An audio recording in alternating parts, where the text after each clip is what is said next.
കഴിഞ്ഞ പ്രാവശ്യം ഞാൻ നാട്ടിൽ പോയപ്പോൾ എന്നെ ആകർഷിച്ച ഫ്രൂട്ടാണിത്. കസ്റ്റാർഡ് ആപ്പിൾ അഥവാ സീതപ്പഴം.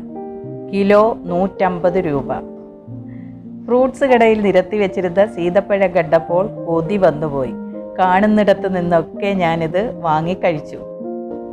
എൻ്റെ ഫേവറിറ്റ് ഫ്രൂട്ടായ കസ്റ്റാർഡ് ആപ്പിളാണ് ഇന്നത്തെ നമ്മുടെ ടോപ്പിക്. ഇതിൻ്റെ ഗുണങ്ങളും ദോഷങ്ങളും നടുന്ന രീതിയുമെല്ലാം ഈ വീഡിയോയിൽ കാണിക്കുന്നുണ്ട്. അതിനാൽ വീഡിയോ സ്കിപ്പ് ചെയ്യാതെ അവസാനം വരെ കാണുക. മഷീസ് വ്ലോഗിലേക്ക് എല്ലാവർക്കും സ്വാഗതം.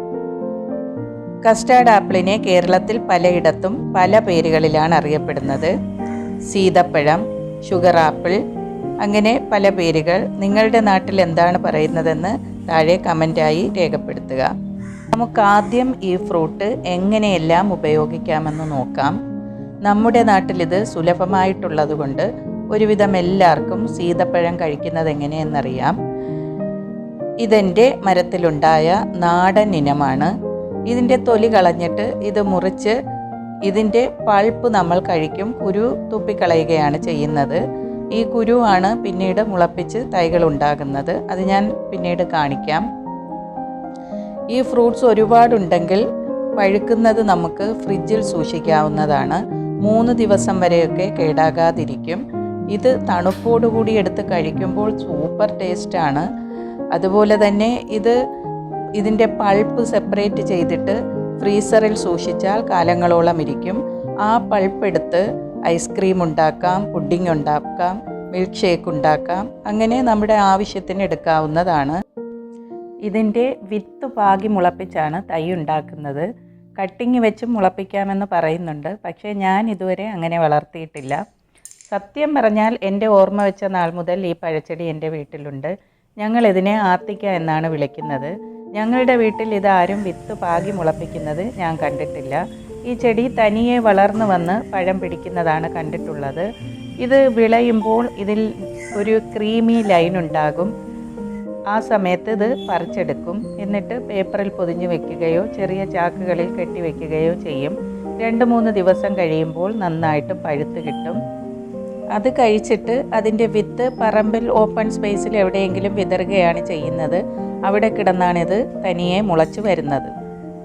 ഇപ്പോൾ ഇതിൻ്റെ പല വെറൈറ്റി പ്ലാന്റുകൾ നഴ്സറികളിൽ അവൈലബിൾ ആണ്. നാടൻ ഇനത്തിന് 100 രൂപയും ഗ്രാഫ്റ്റഡ് തൈക്ക് 200 രൂപ മുതൽ വിലയുണ്ട്. നിങ്ങൾ തൈ വേടിച്ച് നടുകയാണെങ്കിൽ ഗ്രാഫ്റ്റഡ് തൈ വേടിക്കുന്നതാണ് നല്ലത്. അതാവുമ്പോൾ നമുക്ക് ചട്ടികളിലും വെച്ച് വളർത്താവുന്നതാണ്. വളരെ പെട്ടെന്ന് കായ്ക്കുകയും ചെയ്യും.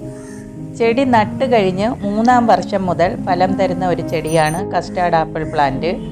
ഹൈബ്രിഡ് വെറൈറ്റി ആണെങ്കിൽ സീസൺ അല്ലാത്ത സമയത്തും നമുക്ക് ഫലം കിട്ടും. ഈ നിൽക്കുന്ന മരം ഞാൻ ഷോപ്പിൽ നിന്നും വാങ്ങിയ കസ്റ്റാർഡ് ആപ്പിൾ കഴിച്ചിട്ട് അതിൻ്റെ അരിയിട്ട് മുളച്ചു വന്നതാണ്. ഇതിൽ മിക്കപ്പോഴും കായ ഉണ്ടാകാറുണ്ട്.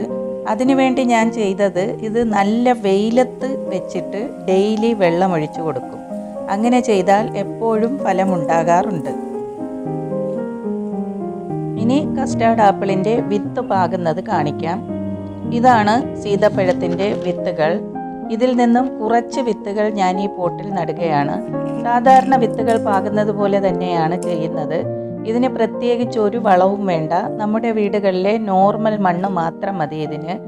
പിന്നീട് ഒരുപാട് കായകൾ ഉണ്ടാകുന്നില്ലെങ്കിൽ കുറച്ച് ചാണകപ്പൊടിയോ എല്ലുപൊടിയോ ഇതിൻ്റെ ചുവട്ടിൽ ഇട്ട് കൊടുക്കാം.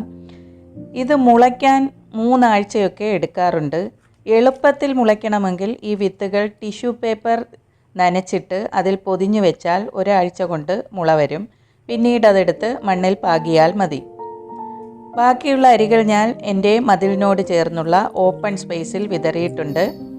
ഇത് നമ്മൾ ഉദ്ദേശിക്കുന്ന സമയത്ത് മുളയ്ക്കാറില്ല. പക്ഷേ എപ്പോഴെങ്കിലും മുളച്ചു വരും. അങ്ങനെ മുളച്ചു വന്ന ചെടികളാണ് ഈ വീട്ടിലുള്ളതെല്ലാം.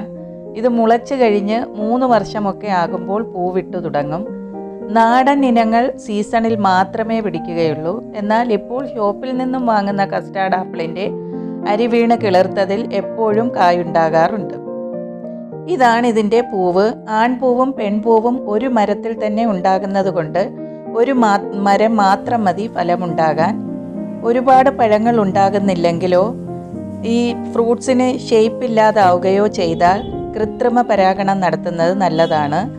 നല്ല വിടർന്ന് വലിയ പൂവിൽ നിന്നും ഒരു ബ്രഷ് ഉപയോഗിച്ച് അതിൻ്റെ പോളൻസ് എടുത്ത് ചെറിയ പൂവിൽ വെച്ച് കൊടുക്കണം. അപ്പോൾ നമുക്ക് നല്ല വലിപ്പമുള്ള പഴങ്ങൾ ലഭിക്കും.